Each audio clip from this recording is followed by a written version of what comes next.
everything on my desk. Yeah. I've got my mask and my stuffed animals. That's all you need. Well, you know. Oh my gosh. You need comfort in times like these. I just need my wine. That too. Is it working? Yes. We're good. Okay. Does it matter if it's on this little thing or? No. Okay. Testing. You're good. I guess you could always hear my voice, so. Yeah. Okay. I'm tired. That's okay. I know, it's good to see you. I know. I haven't seen you. I know. Okay, well, I guess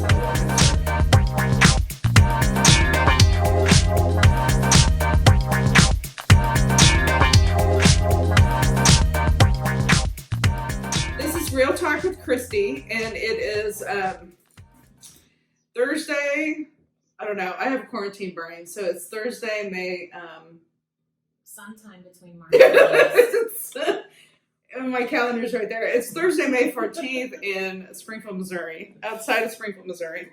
And so I'm excited to be here. Today's officially the last day of school. Oh, is it? And yeah, and we're going to have video from today. And Lindsay's here, just like I was going to talk about. I'm telling you, I have been in this office and at home way too long. I was going to talk about Howard Stern, and I was trying to think just a minute ago what his sidekick's name. Robin? Is that her name? Sure. Do you know the Howard Stern? Okay. I really like Howard Stern, except what he said this week. So, so today's the last day of homeschooling, and I feel like my fake eyelash is about to fall off, but look at my nails. Oh, no. No nails. Oh, no. I know, very tragic. But with Lindsay's help, I got a hold of a coloring bottle, so I colored my hair. Does it look okay? Looks great. It does? Oh, and I have dry shampoo on. Well, I have a lot of dry shampoo, so. Better. Yeah, because this morning, I hadn't really gotten dressed. I mean, I've been places, but actually, since I've been working from home, I usually, like now, even, I've gotten to the point, and actually, and it's funny because there's a guy on Instagram, and I can't think of his name, but he's really funny, like day 1 of quarantine and day 50 of quarantine. And so it was funny how it changed. Like the first day he had like this nice clean shirt, and then on day 50 he had like this sweatsuit, and the person interviewing was like, aren't you going to change your sweatsuit? You've had that on for 4 days and sticking to you. And so I totally feel like that, because at first I thought, oh, I'm going to dress up and look really good when I do my Zoom calls. And then, so now I'm not on there live. I just use my picture. So I just put my picture on, like, hey, there I am. And the last couple of times we're like, Kristi, are you going to turn your video on? No, I'm not going to turn my video on. So this morning I was pretty excited to go to the radio station, because I actually, oh, yeah. I mean, I had to use dry shampoo in my hair because I didn't want to wash my hair. But so I actually got to be a real person. And so when I was on the radio this morning with Nick, I said I felt like I was getting out of jail. Neon civilian clothes. I know. Actually, it was funny because I was watching. I'm preparing for this and for the radio this morning, and Dennis Miller was on Hannity last night, and in Los Angeles County they're talking about doing 3 more months of quarantine. Yeah. So Dennis Miller was saying they were talking about the Hannity asked him about the inmates in the jail there, and he said, oh, yeah, you know, like the prisoners giving each other coronavirus on purpose so they could get out. And he said, actually, the people in jail, he said, they have more liberty than we do in Los Angeles County. So it sounds like it's pretty bad there. They're not going to be able to get out of it. Yeah, I don't know. One of my best friends lives in LA, and oh, really? Yeah, she's been working from home for 2 months now. Oh, wow. But they can go do things. They go to the store. They can check on people. They can do stuff like that. Yeah. But yeah. Well, so luckily I felt a lot better today that I didn't have to talk about coronavirus the whole entire time. So, although my brain's not really functioning because I'm kind of in kid mode, but I'm definitely glad to have the homeschooling done, because today the kids, they had the assignment, and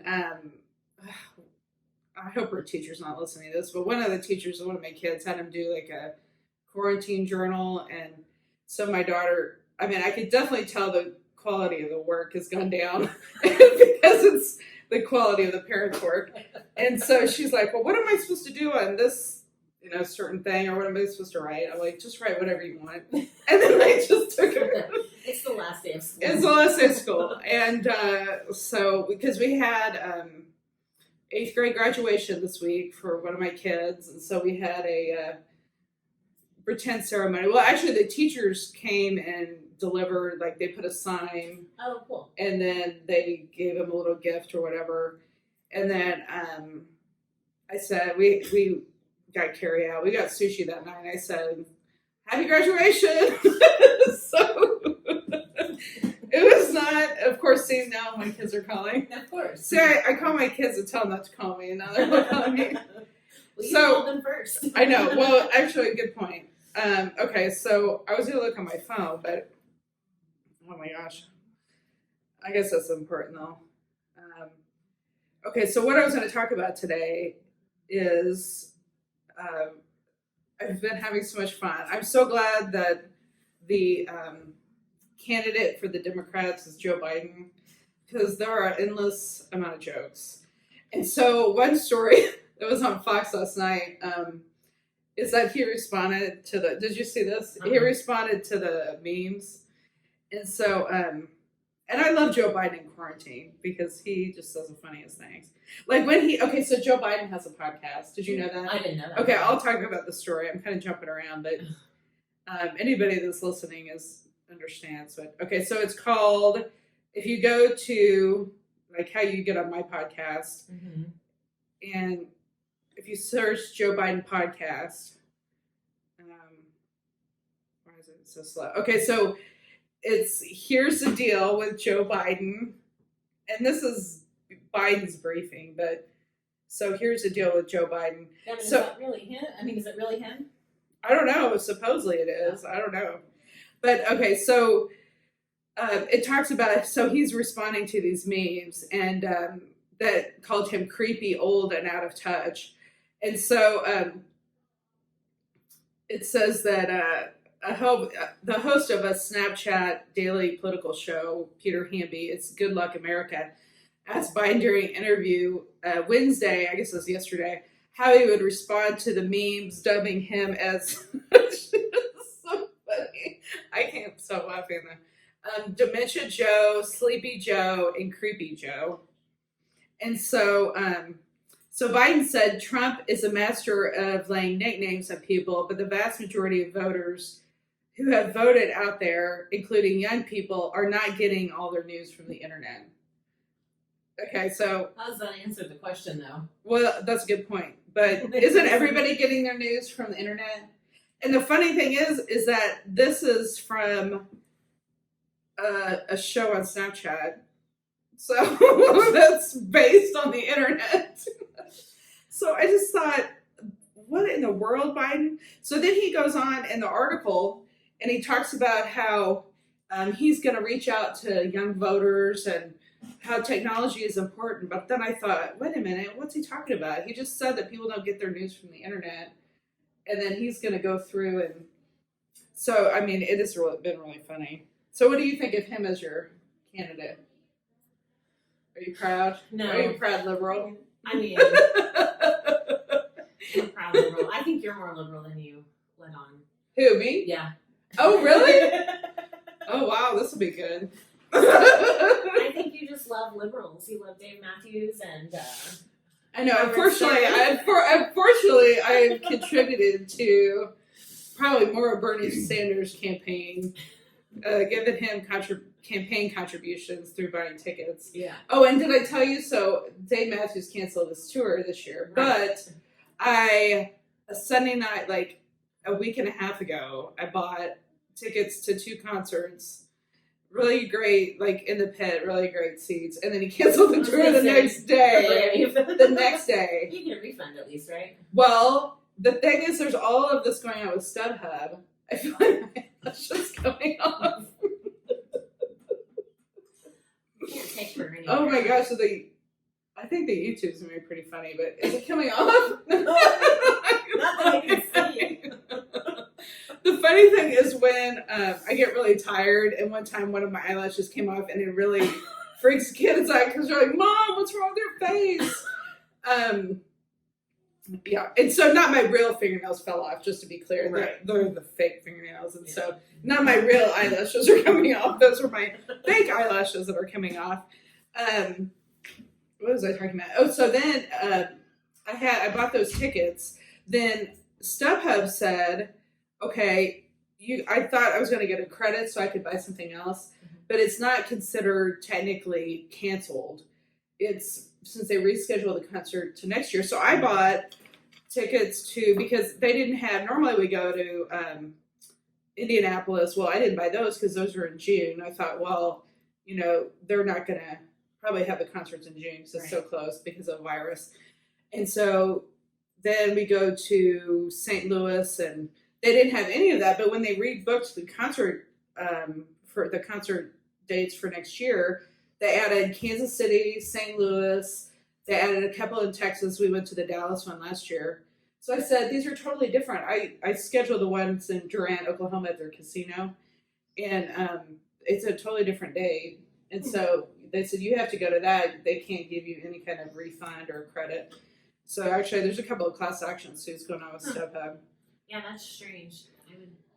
So then we're planning another trip to Las Vegas, and I thought, well, actually the Oakland Raiders moved to Las Vegas, so this is the first season. I'm totally jumping around from politics, but not that that's any surprise. But so I think it's called the Allegiant Stadium. I think that's the name of it. But anyway, there's a new football stadium in Las Vegas. So this is our first season, Oakland playing in Las Vegas. And I thought the weekend that we are going to be there is the weekend that the Chiefs are playing in Las Vegas. So I thought that would be so cool. But then I thought, well, if I get on there, I'm going to buy the tickets. And then the NFL is going to say, oh, yeah, we're going to play the games, but then we're not going to have any people there. So it's a little tricky, so you have to be careful. And I don't know on SeatGeek what their policy or Ticketmaster, but at StubHub, if I buy the tickets and they say, okay, in 2021, you can go see Las Vegas and Chiefs. But, who knows? The only frustrating thing is, hopefully you'll be alive in a year and a half by the time you use your tickets. That's what I was thinking. Well, I don't plan on going anywhere, but I'm just saying. I had tickets to the Pearl Jam show in St. Louis on April 4th, which got canceled. And were they by themselves, Pearl Jam? Yeah, well, there was an opening act. I don't know who it was, but yeah, just them. I think most of their tours got canceled. And so they're supposed to be postponing, but I bought those through Ticketmaster, and I haven't heard anything yet as far as a credit or just because I was just gonna do whatever the postponement was, but I haven't heard anything yet, so I don't know if any of those. So is it considered? You don't know if it's considered canceled or rescheduled? Officially, it was rescheduled, and all of the communications people who had tickets. It was you can opt for a refund or you can keep your ticket for the postponed date. But I don't know when anything's going to get postponed to because I know that's right. We're going to be locked up forever. And meanwhile, I'm going to go officially crazy, even crazier than I am right now. I did get to go to the lake once. That was that last weekend or 2 weeks ago? So that was pretty exciting. But for people that like to travel, and then I was looking on Facebook at one of my girlfriends. She got divorced a couple years ago, and so the weekends that I guess her kids are with her dad, she travels all the time.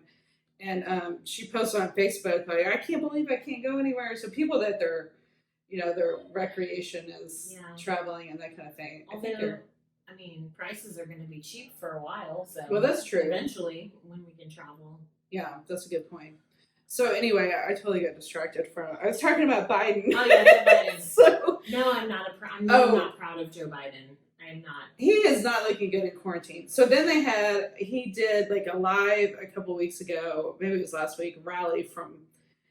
I don't know if it was supposed to be in Florida or something, but it was really funny because it was kind of all glitchy. I was trying to watch it on the line I was trying to watch it on the line, and it was funny because like Biden, he was like taking his aviator glasses off. I don't know if he was trying to do like a Top Gun type of thing, and he's like, "Are we rolling? Are we rolling?" I was like, "Oh my god!" He's like so mad. And then Dennis Miller was talking about him last night. He was saying something about his wife. And he's like, what is it with his wife having to tell him everything to say? And he's like, it's almost like, she's standing at the top of the stairs yelling at him and him in the basement. And then him and his like big eyes look at the veteran. Oh, it was funny. But I don't know. He just says the craziest things. I just think that, okay, if you're a campaign manager for Joe Biden, that you don't do anything live. Like, you need to record everything. And so there's like no impromptu. The thing that is going to be funny is, I mean, I don't know why I get so tickled when I think about him, but I just can't stop laughing. It's when he debates Trump. And so the whole thing about this article was talking about the Dementia Joe, Creepy Joe. And then it said, he goes, well, I'm going to come up with a nickname for Trump. Like, he's like not spontaneous at all. He's going to come up with, I mean, I can't imagine what he's going to come up with, but please don't even go there. Don't say anything. Everything should be scripted. So what do you think about the election though this year? Are we going to have one? I don't know. What do you think? I think if we don't have one, we might have a revolution instead. Yeah. I mean, I think they almost have to, but it's crazy. I mean, the world is crazy right now. I saw an article about Hawaii about that if they're continuing a lockdown, they're saying that they're going to have civil unrest in Hawaii, and that's a pretty liberal state. That's interesting. Yeah, you don't hear much like that out of Hawaii. I know, right? I mean, you think that they're all celebrating until it happens to you. It's all in good. But yeah, I mean, good question about the election. I almost think that we would have to. And that's in November. The thing that I don't understand, what I keep saying, is that, especially in our area, now New York City is totally different from every other city, but the whole point, like we've always said, is to flatten the curve so then the hospital systems could take the patients so they'd have room, they weren't overwhelmed. And then it went from flattening the curve to, okay, we're not going to have anybody with the virus. And it's gotten so crazy. So, I mean, they should have opened everything. I mean, they should have been closed for a very short period of time because the numbers are so slow. Even though there's 80,000 or 85,000 deaths in the United States, at least like in southern Missouri, southwest Missouri, our death rate is like 0.00002, something like crazy like that. What if that's all attributed to the fact that we have been staying home? Because people have been staying home. I don't know, but I don't think that we're going to find out until people come out. I mean that's true. We won't know until. Or we're going to all stay in hiding for, So, I mean, I think that they could have left things open, just told, some kind of moderation. I mean, many weren't quarterbacking, but it just seems like the government is so slow in doing, when they knew that the number, because that's when, like we said last week, we thought people were, or 2 weeks ago, we thought people were going to be dead on the street. Like, you're going to be walking over dead bodies. Yeah. And when they found out, okay, it's not like that, they set up all of these, temporary hospitals, and none of them were full in these states. And so when they did that, then they should have started, that's been about a month ago when they realized that they've had plenty of beds. They should have started letting people out, but the government's so behind and everything. So we're going to have to wait and see if Joe gets I like the Dementia Joe. For some reason, I never heard of that. And I have to yell at my kid. Hold on. Hey, Lyle! Can you come shut the door? Time out. I never got any videos of me actually doing schoolwork with the kids. But, well, there's a reason for that. Number one, Lyle has his headset on. Number one, I didn't have makeup on. And number two, I had pajamas on. And number three, I was yelling all the time. So that would have not been a pretty picture. Making your kids cry. Yeah, actually. And it wasn't me making them cry. It's because they didn't understand it well, and I wasn't explaining it. So, okay, another thing in the news. So Howard Stern, I always liked Howard Stern just because he was kind of edgy. But lately he's mellowed quite a bit as he's gotten older. Yeah, and I actually enjoy it, especially in quarantine, because he has interviewed a lot of. He interviews a lot of musicians and has them perform on a set and everything, and he's done some great interviews with actors and.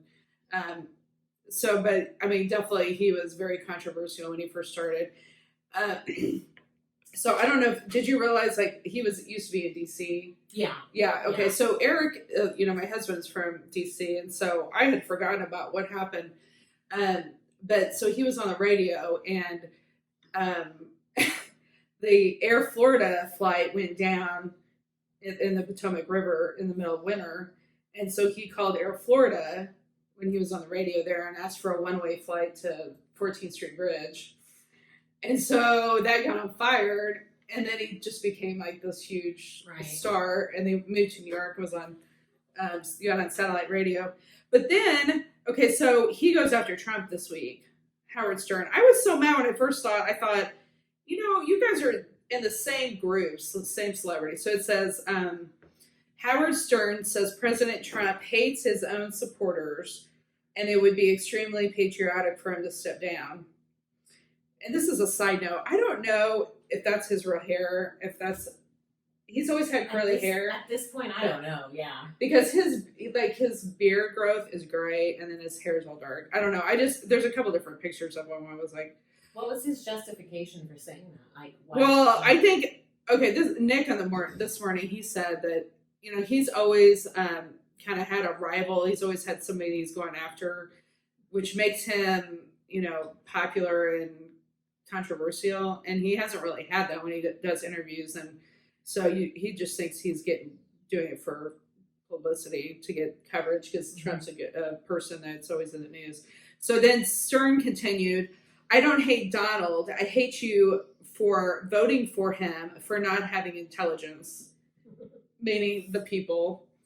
And he said, I do not think it would be extremely patriotic of Donald to say I'm in over my head and I don't want to be president anymore. I mean, really. So I was kind of mad about that. But Trump was at Howard Stern when Howard Stern got married. He was at his wedding, and there's all these pictures of him, and so it's not like his genuine feelings. There's all these pictures of Trump and the Clintons back when they were best friends. So. That's true. That's a good point. So they're just doing it for publicity. I think he's just doing it to, I don't know. Nobody else has anything going on right now. Well, what do you think? What do you think about Flynn? No, I don't care about Michael Flynn. See, that is why that upsets me, because that's what I said this morning. Is anybody paying attention to Flynn? And they should be, because the government is spying on an American citizen without a warrant. Well, didn't the House just pass that? Oh shoot, I'm gonna totally mess this up. They passed something that said that the FBI could see all of our internet search history without a warrant. Well, what happened here, I don't know specifically about that, but you can't unmask the name of these people. There are 39 Democrats, including Biden, that requested that Flynn's name be unmasked on these intelligence documents. And you cannot spy on an American citizen without a warrant. So we found out that they were spying on Flynn, an American citizen, without a warrant. Who was spying on the intelligence community? And they were giving Obama the information. But the interesting thing is that you have to fill out a request to unmask. It's a little complicated, but there's some type of form that you have to fill out. Well, there were 39 of them, and many of them were donors to the Democrats and political operatives, and not intelligence people. And Biden was one of them. And so then he was asked, I don't remember if it was George Stephanopoulos, but somebody asked Biden about it, and he said, I didn't have anything to do with it. And he said, well, you are one of the requesters. And he's like, oh, well, Okay. And so sometimes, like when you ask Biden a question, you're thinking either he's lying or he doesn't remember. And Tucker Carlson last night was like, if he didn't remember what he had for breakfast, is he going to remember if he requested to unmask him? So, but wasn't Michael Flynn part of the incoming administration and therefore not necessarily but he a was private still citizen? right. He was still a private citizen when they were spying on it. When they were spying on him, Did he also plead guilty? But didn't he plead guilty?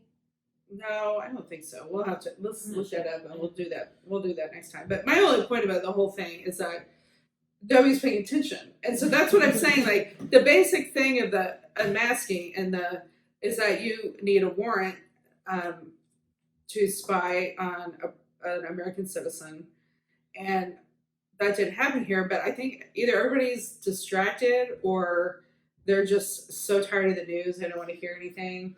But people are not paying attention to that. It would normally be a big deal, but I think there's so much anxiety and uncertainty around the pandemic.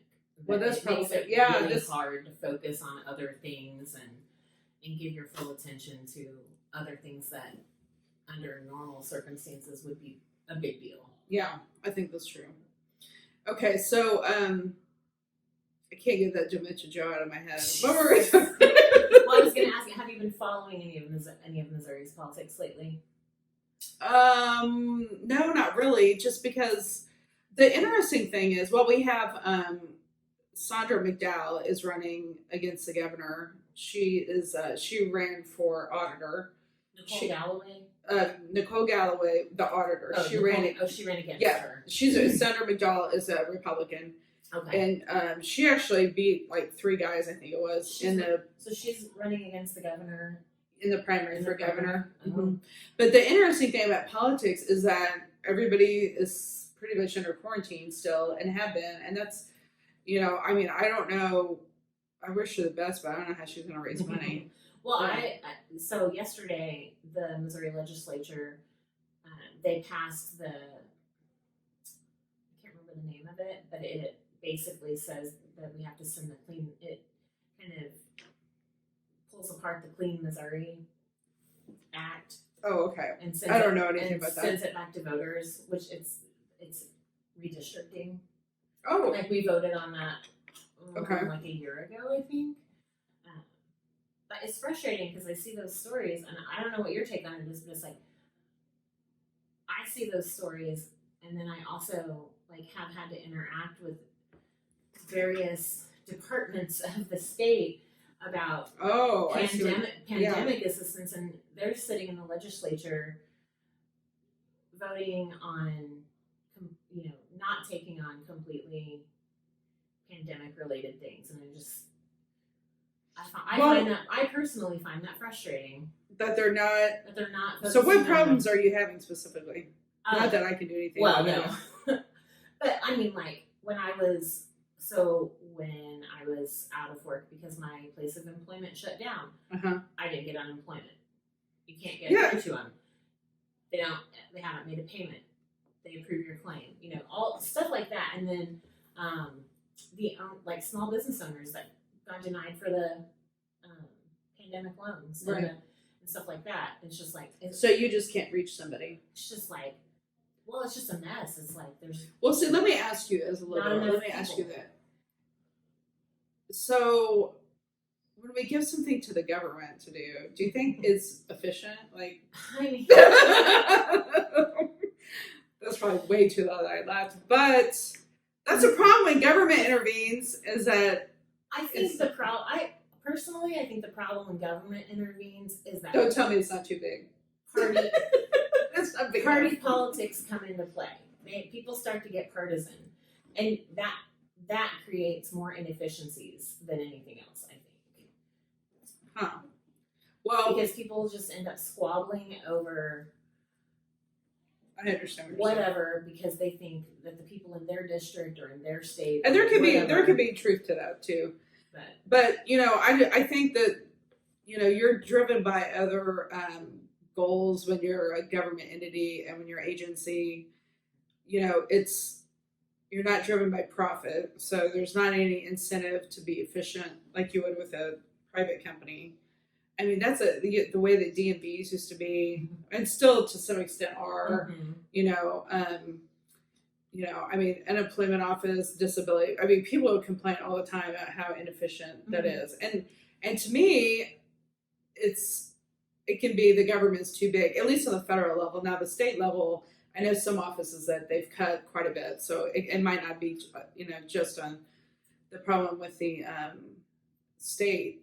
Could be that there's not enough people, but they're not. The whole incentive is not to save money. If you just look at or to make money, and I guess save and make money, but if you look at UPS and FedEx versus the postal system, I mean, there's very different incentives because their UPS and FedEx are, they have to be on time. They're worried about the bottom line. They're worried about making a profit. So there's a built-in incentive to be efficient. And with the Postal Service, you don't have that because you have a government-run entity. And so I just think that the way it's built is not even built to be efficient. And but I mean, I think anytime the government gets involved, it messes it up. I mean, if you just look at this whole thing with the numbers of the virus, at least in this area, now it is kind of an urban disease. So, but even some of the urban areas haven't had it, except for New York. I mean, haven't had it as bad as they thought it was going to be. And so if you back it up, they've known for 4 to 6 weeks that it wasn't as bad. And it could have been like, people are, quarantined, but it could not. And so for the government to not react and react so slowly, I'm surprised in Springfield last week that they actually allowed some more businesses to open the children's, activities and stuff. But the reason I think they did that is that I actually had a lot of business owners call me, and one specific business, and I said, hey, I never could do anything anyway when I was on city council because nobody listened to me. But I was at least an ear for the business owner because they understood, because I was a business owner too, and understood like the stresses and with the regulations from the government that it can put a lot of stress on your business. But the one particular lady had told me that I'm not going to say what the business is, but it ended up being in the media locally and having kind of a big PR impact because her and her sister contacted the city council, emails, letters, multiple phone calls, and nobody ever responded to them. And I've heard that from multiple business owners that called me, and they're like, no, I mean, kind of like what your dealers with the state, like with the city, nobody responded to them. And I was receiving messages like through Facebook and text and phone calls. Can you please help me? I'm like, I don't know what I'm going to do. I'm a private citizen now. But I think more they wanted, like, is there an inside thing that I can do? And I just say, you got to, put pressure on them somehow to get them to respond. So this business ended up going to the media, into the NBC affiliate KY3 here, and ended up putting pressure on. I think that's the reason they opened early. But I thought that is terrible to go to that lengths to get your local government to listen to you when they're supposed to be an advocate for you. Well, that's the thing. It's like, and I think that's the problem at the state level and the federal level too. I don't necessarily think that government is quote unquote too big. I think it's completely inefficient, and we have a lot of structural problems because I think the government exists for the people. Government is a public service to the people, and so it should always be working in service to the people.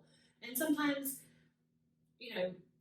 a group of those people are going to be upset. You can't please everyone all the time, but the government operates inefficiently. I don't know that it's because it's too big. I think it's because partisan politics come into play too much.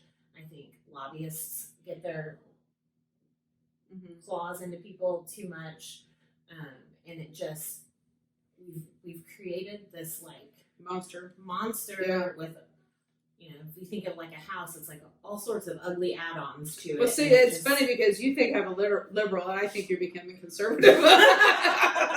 Wouldn't that be funny? Oh gosh.